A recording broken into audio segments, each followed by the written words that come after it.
de le décès de moi. On y va. Bonjour et bienvenue sur la chaîne de Monkey EDC, où on va parler aujourd'hui de la vidéo du mois. Comme chaque mois, je vous présente un petit peu dans mes délires ce que je porte ou ce que j'ai décidé de porter pour une utilisation des plus classiques. Alors, il y a plusieurs choses à savoir. On ne va pas parler ici au décès de travail. Ça, le décès de travail, vous savez que pour l'instant, je n'ai pas beaucoup changé. Je suis toujours sur le Helicon Tex sac à dos. Pourquoi sac à dos? Parce que je porte un ordinateur, je porte un agenda et donc du coup, c'est plus pratique pour moi pour faire ça. Là, on va plutôt parler de l'EDC, de ce que je porte lorsque je ne travaille pas ou lorsque j'ai besoin de faire des petits déplacements au quotidien, comme tout le monde, hein, aller en ville, ainsi de suite, voir ce que je transporte avec moi. On va commencer donc essentiellement par du slim bag. Je suis un grand amoureux du slim bag. Ou du fanny pack, comme on appelle aux États-Unis. J'en ai une ribambelle, on va retrouver ici du 5.11, on va retrouver celui-ci que je vous avais déjà montré du site Amazon, que j'utilise encore, qui est un très bon produit, qu'on ne trouve malheureusement plus sur le site Amazon. Je vais utiliser de la petite banane ici, comme celle-là, assez sympa, de chez AliExpress, à savoir que cette banane possède des fermetures YKK. Même chose, malheureusement, on ne la trouve plus à l'heure actuelle. Et puis, mon dévolu, ce mois-ci, a été jeté sur ce modèle-là. Alors, il existe deux modèles de cette marque-là. Hein. On est sur la marque Eberlstock, voilà, qui est une marque américaine qui fait fabriquer ses produits au Vietnam. Ça nous rappelle un peu ce que fait 5.11 ou ce que fait même, comment il s'appelle, Maxpédition, hein, si je ne dis pas de bêtises. Maxpédition fait fabriquer ses produits au Vietnam. Donc on est sur un produit bien sûr fanny bag. On est ici sur la version classique. Il y a une version XL un petit peu plus grande avec une contenance beaucoup plus intéressante qui peut être qui peut peut-être intéresser d'autres personnes. La différence de prix entre les deux modèles est assez minime, hein. Donc des fois, moi j'ai pris les petites versions parce que pour ce que j'ai à transporter, ça me suffit. Je vais vous montrer pourquoi après, puis surtout je vais vous expliquer. Ce genre de fanny bag, à l'heure actuelle, aux États-Unis, a énormément de succès. Pourquoi? Parce que c'est un moyen de transport de la norme CCW. En fait, ça permet de pouvoir y glisser une arme à l'intérieur avec un système de panel velcro pour pouvoir y glisser son arme, pour ne pas l'avoir sur soi, mais l'avoir dans le sac. Pourquoi ce principe-là? Parce que certaines personnes préfèrent porter leur arme dans un sac comme ça. Ça permet aussi de transporter avec eux le kit nécessaire qui peut être utilisé, style un garrot, des sweat-types, enfin des choses comme ça, des trucs, des protections. Et puis ça permet aussi de se débarrasser personnellement d'une charge ou d'un poids qui, lorsque vous faites certaines activités professionnelles, c'est pas pratique d'avoir une arme en permanence sur soi. Voilà. Donc c'est pour ça qu'ils utilisent ce principe-là de fanny bag, et c'est pour ça que le fanny bag comme ça, en norme CCW, a énormément de succès et revient en force aux États-Unis en ce moment. Alors en France, on n'a pas du tout le même problème, puisqu'on ne transporte malheureusement pas d'armes. Enfin, les gens honnêtes ne transportent pas d'armes. Les brigands, c'est autre chose. Mais bon, eux, on ne va pas les poursuivre. Chut, il ne faut pas en parler. Voilà. Donc, on va avoir cette version-là de ce sac qui est la version small. Même pas small, c'est la version classique. Puis après, comme je vous dis, il y a la version XL. Alors, elle est fournie avec ici un système donc, de sangle qui est réglable. Et alors, ce qui est assez original pour cette marque-là, c'est que comme vous pouvez la porter autour de la taille ou autour de la poitrine, comme comment ça s'appelle, un body sac, là, vous savez, les sacs en travers qu'on porte comme ça, là. Et bien, du coup, ils ont mis un système avec des doubles. Voilà, vous avez une rallonge, entre guillemets, voilà, une rallonge qui se clipse d'un côté ou de l'autre. Voilà, avec des doubles mousquetons Duraflex, bien sûr, hein, on est sur la marque Duraflex pour ce genre de produit-là, hein, qui permet de pouvoir grandir ou rétrécir la longueur de la sangle pour pouvoir être porté plus facilement. On avait par exemple le problème avec la Helicon Tex Bandicoot, qui elle avait une sangle qui était trop petite pour pouvoir être portée selon les gabarits. Moi, par exemple, j'ai du mal à pouvoir la porter en travers, je suis obligé de la porter autour de la taille. Ce qui n'est pas, je trouve moi, esthétiquement le plus sympa. Le plus sympa, ça reste quand même de la porter comme ça en travers poitrine. Et en fait, on ne pouvait pas rallonger, ou alors il fallait bidouiller voilà, une rallonge particulière, mais ce n'était pas fourni avec. Eux, ils ont eu l'intelligence de le faire. C'est quand même à noter et c'est sympa. Même chose, donc au niveau des lanières ici, donc on va retrouver ces accroches rapides là pour pouvoir ouvrir et fermer le sac. On est bien sûr sur de la fermeture YKK, on est bien sûr sur du tissu ripstock qui est déperlant à l'eau, attention pas étanche mais juste déperlant à l'eau. On est quand même, voilà, il y a des systèmes ici, donc en dessous c'est un petit peu renforcé. Voilà, et puis à la partie à l'arrière, comme vous pouvez voir, c'est molletonné. Pourquoi? Parce que quand on a une arme, c'est pour éviter que ça vienne vous blesser les côtes ou la poitrine lorsque vous le transportez avec vous près du corps. Voilà, c'est simplement fait pour ça. Il existe bien sûr en différentes couleurs, quasiment toutes les couleurs peuvent se retrouver. On va retrouver du vert olive, on va retrouver du tan, un peu comme celui-ci en biton, on va retrouver en mono couleur, donc tan partout, on va le retrouver en camo, ainsi de suite. En termes de tarifs, on n'est pas très excessif sur ce produit-là. Alors, si vous le prenez sur le site Amazon à l'heure actuelle, comment ça s'appelle? Donc, le sac banane bandeau bag de chez Eberlstock est à 77,95 € à l'heure actuelle. Vous pouvez le retrouver via plutôt des sites comme military.ue, où là, vous allez le toucher un peu moins cher. Et ça vaut peut-être le coup d'aller jeter un coup d'œil. Alors, si vous allez, par exemple, sur le site... Vetisécurité.com, vous allez le toucher à 59,90 €. Si vous allez sur le site verust.net, vous allez le toucher à 46,76 €. Alors attention, selon les sites, vous avez des frais supplémentaires de port, ce qui fait que au terme final, vous arrivez à peu près au prix. Voilà. Moi, je l'ai payé aux alentours de ça, 55-59 € dans ces eaux-là. Bien sûr, ça va dépendre un petit peu du comment ça s'appelle, du coloris que vous allez choisir, puisque le camo étant plus cher que les autres couleurs, et le black aussi d'ailleurs, bizarrement, c'est parce qu'en fait les gens préfèrent plus avoir du black. Voilà. Là on parle de la version classique, la version XL, elle, va plus se situer sur un tarif des 77 € comme je vous ai montré, voilà, puisqu'il est le plus grand. On va regarder dedans ce qu'il y a et ce que je transporte à l'heure actuelle en ce moment. En ce moment, on parle bien sûr hein, de ce que je transporte avec moi. Donc on va déjà commencer par parler de ce que je porte sur moi en ce moment. On va avoir donc un téléphone portable des plus classiques avec un support ici pour pouvoir regarder des vidéos ou simplement prendre des FaceTime aussi, ça peut très bien être utile. Un stylo publicitaire des plus classiques, voilà, d'une société plus ou moins locale. On va avoir donc ici une source de feu, donc avec ce petit briquet Zippo. À l'intérieur du sac, j'ai un briquet de secours. Là, c'est vraiment, enfin, c'est plutôt un briquet que je vais prêter. Celui-là, c'est le briquet que je vais utiliser pour moi.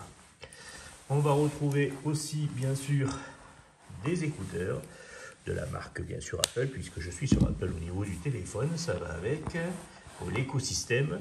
Un petit porte-carte ici de la marque Lost Dutchman, voilà, que vous trouvez sur le site Etsy. Petit porte-carte assez sympa qui commence à prendre une belle petite patine avec des formes comme ça. C'est ça que j'aime bien avec le cuir, c'est pour ça que j'ai essentiellement des porte-cartes en cuir. C'est qu'en fait, ils vieillissent et puis bien sûr, ils s'adaptent plus ou moins à votre utilisation et c'est ça qui est intéressant. C'est une partie de votre histoire. Et puis, on va se retrouver avec un couteau. Alors là, on est sur un couteau outil. On est sur un petit modèle, une petite marque que j'ai retrouvée sur AliExpress. Un couteau qui fait dans les 16 cm, c'est plutôt vraiment un couteau pour dépaqueter les choses comme ça, c'est assez simple au niveau de la conception. Ce qui est intéressant par contre, c'est qu'en ce moment, ce modèle-là, vous le trouvez à moins de 10 balles. Vous avez donc pour moins de 10 balles un acier en D2, avec des platines en G10, vous l'avez en différentes couleurs. Le design est assez sympa, il rappelle un petit peu ce que se fait à l'heure actuelle les couteaux traditionnels de marques différentes. Hein. Voilà, il y a peut-être un peu de ressemblance sur des grands classiques de la coutellerie chinoise et asiatique en règle générale. On a un système de blocage par la Underlock. Vous avez ici, comme on peut voir à l'intérieur, si tu veux bien le focus, voilà, vous avez des rondelles ici à l'intérieur pour l'ouverture et la fermeture. Alors l'ouverture et la fermeture manquent peut-être, enfin l'ouverture manque un peu de détonation, mais bon, c'est pas non plus rébarbatif quoi, à l'utilisation des plus classiques. Vous avez ici un beau morceau de Jake Pink si jamais vous voulez appuyer en force. Et puis comme vous pouvez voir, l'épaisseur de cette lame est assez conséquent. C'est vraiment le couteau outil par excellence qui vous permet de pouvoir vraiment faire les tâches un petit peu lourdes dessus. Même si bien sûr je déconseille absolument d'utiliser un couteau comme levier. surtout un couteau pliant, de l'utiliser comme levier pour quoi que ce soit. Mais bon, déjà, vous avez qu'une épaisseur de lame comme ça, vous vous sentez plus en sécurité. L'aspect général respire quand même la fiabilité et la durabilité.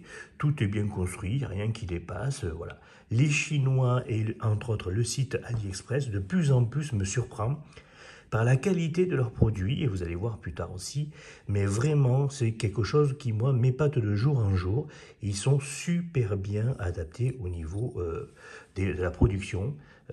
Voilà, j'étais très rarement déçu par un couteau de chez AliExpress ou de chez Amazon à l'heure actuelle. Alors bien sûr, je ne dis pas qu'ils sont tous parfaits, mais il y a certains modèles, voilà, il faut faire attention, mais généralement lorsque vous y connaissez et que vous reconnaissez certains de ces modèles-là, ben vous vous rendez compte que généralement vous n'êtes jamais déçu.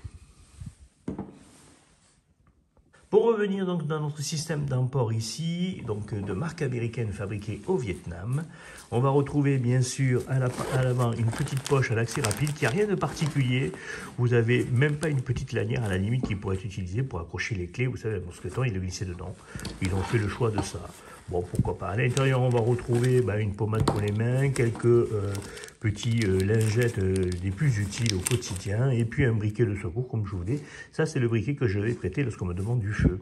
Le Zippo, je le garde pour moi. Pourquoi? Parce que beaucoup de personnes ont déjà eu l'occasion de partir avec mon briquet et sans me le rendre. Et bon, voilà, j'ai décidé maintenant de séparer les choses pour être le plus tranquillement possible. On a ici donc une grande partie ouverture qui ne s'ouvre pas entièrement, mais c'est normal. Et en fait, c'est pour pouvoir apporter une certaine rigidité au niveau de l'ouverture. Vous allez voir à l'intérieur pourquoi. C'est pour éviter que ça parte dans tous les sens. Et puis ça permet de maintenir, une fois le sac fermé, cette forme demi-arrondie qui maintient bien les produits à l'intérieur si vous les organisez correctement. Première chose qui est assez intéressante dessus, c'est ceci. Vous avez ici donc ce petit bandeau en élastique qui permet de pouvoir y glisser des objets un peu différents. Alors à l'origine, c'est essentiellement fait pour y glisser un garrot ou des chargeurs d'armes de poing supplémentaires que vous pouviez avoir à transporter, puisque je vous rappelle que c'est un sac qui est essentiellement destiné normalement à l'origine pour transporter une arme de feu. Donc moi j'y ai glissé simplement une power bank. Pourquoi? Parce que lorsque je suis en déplacement comme ça, avec un petit sac comme ça, j'ai pas besoin d'amener avec moi un chargeur. C'est très rare que je charge mon téléphone en dehors de la maison ou de la voiture. La plupart du temps, ou du bureau. La plupart du temps, j'utilise plutôt une power bank qui me permet de maintenir, si jamais j'en ai besoin, jusqu'à arriver à une prise à mon domicile, à mon bureau ou dans ma voiture. Voilà.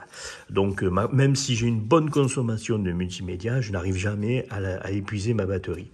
Puis, bon, j'ai des téléphones qui sont assez récents et qui ont un bon maintien de batterie de ce côté-là. Ça a été très rare de me retrouver à 0 de batterie, même à la fin d'une journée. Je vais avoir donc ici un petit carnet pour prendre des notes, donc le petit carnet fameux classique qu'on retrouve un peu partout, qui résiste à l'eau de chez Amazon, un petit paquet de post-it pour pouvoir y laisser des notes et des annotations un peu à gauche, à droite si jamais on en a besoin. Et puis ceci que j'ai trouvé aussi sur le site AliExpress, qui est assez sympa. C'est en fait un petit boîtier pour ranger vos câbles de connexion avec les différents embouts. Alors j'ai trouvé la formule assez sympa puisqu'en fait dans un form factor assez compact, tout est bien organisé, tout est bien rangé. Et lorsque vous avez un petit sac comme ça, c'est vrai que c'est sympa d'avoir quelque chose de bien organisé et bien rangé pour éviter que ça se balade dans tous les sens. Et que ça détériore et que ça se détériore avec d'autres objets dans le sac. Donc celui-ci, c'est assez sympa. Vous avez ici un câble de charge avec des embouts et puis vous pouvez adapter bien sûr les différents embouts selon le système. Vous avez ici le petit clipé pour sortir les cartes SIM et un adaptateur qui vous permet de lire des micro-cartes SIM voilà, de votre téléphone si jamais vous en avez besoin. C'est assez sympa. Voilà, c'est bien fait. Et puis alors celui-ci a une petite fonction supplémentaire. Voilà, c'est que ça vous permet de l'utiliser comme support pour pouvoir poser votre téléphone et regarder des vidéos. Et ça, c'est assez sympa. Voilà. Donc ça vous permet de pouvoir l'utiliser comme ça. Voilà. Donc ça tient bien. Voilà, le téléphone est maintenu à l'avant ici, maintenu à l'arrière ici. Et ça vous permet de l'utiliser comme ça. Il existe même ce système-là avec des batteries, des powerbanks intégrés, ils sont un petit peu plus épais, et ça vous permet de charger votre téléphone en même temps que vous regardez la vidéo, et ça c'est génial. À l'intérieur ici, vous avez deux petites pochettes qui sont assez larges, qui se divisent en deux, qui permet de pouvoir donc ranger des systèmes. Alors c'est un format carte bleue, hein, vous pouvez y glisser par exemple vos cartes bleues. Moi j'y ai mis simplement un AirPod supplémentaire que j'utilise. Et puis ainsi, dans le cas où je n'ai plus de batterie pour les AirPods, je vais pouvoir me retrouver ici avec ce système de recharge supplémentaire. Un petit câble aussi de secours, différents ports USB-C vers Lightning et Lightning vers USB-C. Et puis dans la pochette ici, zippée méchée, je vais retrouver un bobo kit, donc des plus classiques avec une couverture de survie, quelques bandages, quelques gaz pour pouvoir protéger, des différentes gaz pour pouvoir désinfectantes pour pouvoir se nettoyer, du pansement des plus classiques. Voilà, c'est vraiment pour les petites coupes du quotidien, où vous entaillez les doigts. Alors moi ça m'arrive souvent, comme vous pouvez voir là, de m'entailler les doigts. Je m'entaille en fait souvent les doigts avec les capsules de bouteilles. Lorsque j'ouvre les bouteilles, qui sont des capsules en laiton là, ou en suite, et donc du coup on s'entaille partout, souvent comme on les ouvre, comment c'est découpé. Voilà, donc moi ça m'arrive souvent, c'est pour ça que j'ai toujours un petit stock de pansements ici à l'intérieur. Et puis pour le quotidien, c'est super important de avoir sur soi quelques petits bandages, quelques petites protections pour le quotidien. Ça arrive à tout le monde de s'entailler les doigts ou ainsi de suite. On arrive à la partie à l'arrière, qui donc à l'origine, je vous rappelle, sert à transporter des armes ici avec ce grand panel velcro et le holster qui fournit ici où vous pouvez glisser une arme. Ça c'est la version la plus petite. La version XL permet de porter des armes un petit peu plus grandes, des calibres un petit peu plus gros, et surtout si vous avez des systèmes de visée qui additionnels ou par exemple de lampe torche qui est tenant à l'arme d'à feu, ça vous permet de pouvoir les ranger plus facilement. Ici à l'intérieur, moi j'y ai mis simplement un organisateur de poche, un organisateur de sac plutôt de chez Viperad, qui est bien sûr maintenu en velcro, dans lequel on va retrouver tout simplement le couteau de table qui me suit en ce moment, hein, ça change assez régulièrement, voire même tous les jours. Ici donc on est sur le couteau de mon grand-père, la marque, c'est le Langres, voilà, qui est avec sa forme typique, voilà. Un modèle qui est assez classique ici en Bourgogne, hein, puisque ses origines étant de par ici. C'est un modèle qu'on trouve un petit peu partout. Je vais me retrouver ici avec un mini petit Sharpie, voilà, qui suffit largement pour les quelques annotations que je peux avoir à faire lorsque je suis en déplacement. Et à l'arrière ici, en plus du stylo que j'ai sur moi, je vais avoir un petit Olight Pen. Voilà, ils sont très bien ces petits stylos, hein, pour une fois. Olight fait des trucs assez sympas et pas trop chers, hein, puisque en termes de tarifs, on n'est pas très cher. Comme vous pouvez voir, il est complètement neuf. Il y a même la capsule au bout. Je ne l'ai pas encore utilisé. Je l'ai en version noire, en version rouge et en version verte. Voilà, régulièrement, ils sortent des coloris différents. Donc, dès que je tombe sur l'occasion pour 15 € sur le site Amazon, j'en profite et je prends la couleur différente. Ce qui permet de pouvoir accorder avec mes EDC classiques. Ici, une petite lampe de secours en format comme ça, un peu comme la Pérune. Pourquoi je prends ce modèle-là? Parce que ça permet tout simplement d'être glissé au col de la chemise et d'avoir une frontale. Comme si jamais vous aviez besoin d'une frontale et de se libérer les mains. Et ça peut être pratique si jamais vous avez besoin d'intervenir sur une réparation ou quoi que ce soit et que vous avez besoin de vous libérer les mains. Ici, on est sur un petit modèle de Trustfire. On est sur la MT15. Voilà, modèle que je vous avais déjà présenté. Pour quelques euros aussi en ce moment sur le site Amazon ou sur le site AliExpress, vous allez toucher ça. En ce moment, ça oscille entre moins de 10 balles et 15 balles au grand maximum, selon les périodes. On va avoir donc ici après un multitool. Alors j'ai jeté mon dévolu sur ce modèle-là de multitool, qui est un multitool que vous trouvez sur le site AliExpress. C'est un clone d'une marque bien connue, qui est la marque Gerber, et plus particulièrement d'un modèle, qui est le modèle qui utilise l'armée américaine et un groupement même particulier de l'armée américaine, qui sont les Marines. Pourquoi ils utilisent ce modèle-là? Parce que ce modèle-là a été adapté et conçu pour eux, pour leur utilisation, avec des outils spécifiques à ceux qu'ils ont besoin. Vous allez ici vous retrouver avec un outil verrouillable, ici à la partie à l'arrière, qui permet tout simplement de pouvoir percer des trous dans le TNT pour pouvoir y glisser simplement les détonateurs. Et ça sert à ça. Donc c'est verrouillable ici avec cette partie-là, que vous déverrouillez, ainsi de suite. Et puis, au niveau de la pince, ils ont ici une petite partie pour sertir les cosses, donc pour pouvoir relier les détonateurs lorsqu'ils utilisent, ils ont besoin d'utiliser une cosse pour relier le détonateur à un pen de C4. Donc ça sert à ça. C'est essentiellement pour ça que cette lampe-là, cette multitool-là a été utilisée. Ils ont aussi le système, comme on peut retrouver chez Gerber, mais chez Lesterman aussi, avec un système d'ouverture facile à une main. Voilà, que vous appuyez comme ça sur les deux côtés, ça s'ouvre.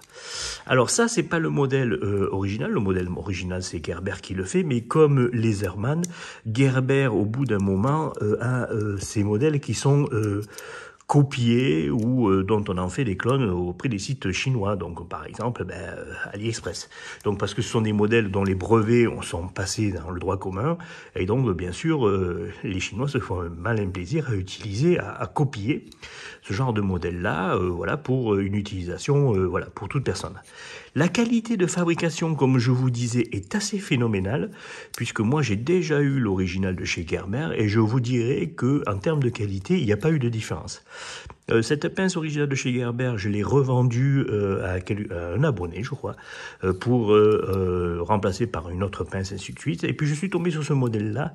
Et pourquoi je l'ai pris? Pour vous la montrer simplement, voir ce que pouvaient faire les Chinois à l'heure actuelle. Et puis surtout, parce que en ce moment, je l'ai touché à moins de 10 balles. Moins de 10 balles avec les frais de port compris, honnêtement, j'en ai pris 3 ou 4 de ces modèles-là, voilà, que j'ai répartis un petit peu partout à gauche, à droite. Comme ça me permet de pouvoir avoir une multitool pour un prix bien moindre, hein, puisque par exemple pour moins d'un tiers, j'en ai eu 3, moins d'un tiers du prix original de la Gerber. La Gerber, à titre indicatif, en ce moment, vous la trouvez encore sur les sites style Nasaintoon ou même sur Amazon. Je ne dis pas de bêtises, on doit aller aux alentours des 150 balles. Voilà. Donc c'est vite vu. J'ai déjà eu l'occasion de l'essayer, ça coupe bien. Ici, hein, le système de coupe est très bien. Voilà, il n'y a pas de problème particulier, il n'y a pas de jeu, il n'y a pas d'oscillation, ça ne tremble pas dans tous les sens. Franchement, c'est bien construit. En termes d'outils à l'intérieur, on va retrouver les classiques. Ici, une lime. On va avoir le fameux décapsuleur ouvre-boîte. On va se retrouver ici avec un tournevis plat. Et puis ici, un tournevis plat petit diamètre. Et ici, on a le gros. Tous les outils sont verrouillables via le système ici, comme on peut voir avec. Il suffit de basculer à l'arrière pour les déverrouiller. De l'autre côté, donc, on va retrouver le fameux outil qui sert pour pouvoir planter dans les pins de C4. On va retrouver une lame avec une partie serration et une partie lisse qui est très bien aiguisée, hein, pour une fois. On n'est pas perturbé par ce côté-là. On va avoir ici un petit système de cruciforme et un petit crochet ici qui permet de pouvoir y fixer une corde pour pouvoir l'attacher. Vous pouvez le laisser sortir dessus. Voilà. C'est essentiellement ce qu'on va trouver dessus. L'original, lui, par contre, si je ne dis pas de bêtises, cette partie-là, ici, a un système adaptable pour pouvoir changer le type d'outil que vous mettez au bout. Vous pouvez y mettre une scie à métaux ou une scie à bois, un peu à la Lesterman, hein, ce système-là est fait. Sur ce modèle-là, bien sûr, ils l'ont pas fait pour une question de coût, hein, j'imagine, et puis tout simplement, donc ils y ont mis une lime. Après, moi, honnêtement, un multitool avec une scie, j'en ai pas véritablement besoin, j'utilise déjà pas les scies des Victorinox, donc je n'ai pas besoin non plus d'avoir une scie sur un modèle comme ça. Moi, je suis essentiellement en déplacement urbain.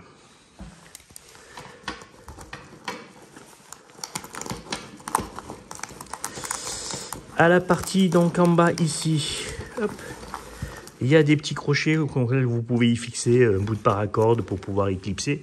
Alors moi j'ai ce système-là, généralement dessus, là je ne l'ai pas, parce que je l'ai mis sur un autre sac, mais généralement j'ai toujours une petite bombe poivre pour éloigner les chiens agressifs dont les maîtres ne sont pas capables de maîtriser. Voilà, ça me permet un petit peu, j'ai déjà eu le cas maintes fois, surtout lorsque vous promenez dans les propriétés en vigne ou tout le reste. Donc c'est pour ça que je mets ce système-là, comme ça me permet de pouvoir accéder rapidement et de pouvoir la sortir pour pouvoir pulvériser au chien. Et comme ça, il me fout la paix, et puis son maître, après, je m'en occupe plus tard. Voilà essentiellement à quoi j'utilise ce genre de sacoche, qui est très bien conçu. Donc à l'arrière, comme je vous l'ai montré ici, il y a un panel rembourré, hein, voilà. Alors, ça peut varier ce qui peut transporter à l'intérieur selon l'utilisation et surtout le lieu où je vais. Des fois, je vais enlever la pince, je vais enlever le couteau, bien sûr, et puis je vais garder que le reste. Si on va aller visiter des musées ou des choses comme ça, je les laisse dans la voiture et puis je les remets une fois que je reviens à la voiture. Voilà généralement comment je transporte. Essentiellement, 99,9%, ça va être de l'urbain. Pour le reste, pour les activités, quoi que ce soit, je vais avoir un sac à dos, mais ça, je vous en ai déjà parlé sur une vidéo précédente. Allez, sur ce, je vous souhaite une bonne journée. Si vous avez des commentaires, des questions, n'hésitez pas en bas. J'essaierai bien sûr de vous mettre le lien si je le retrouve de tout ce que je vous ai présenté. Ça peut intéresser certaines personnes. Je vous dis à très bientôt pour une autre vidéo.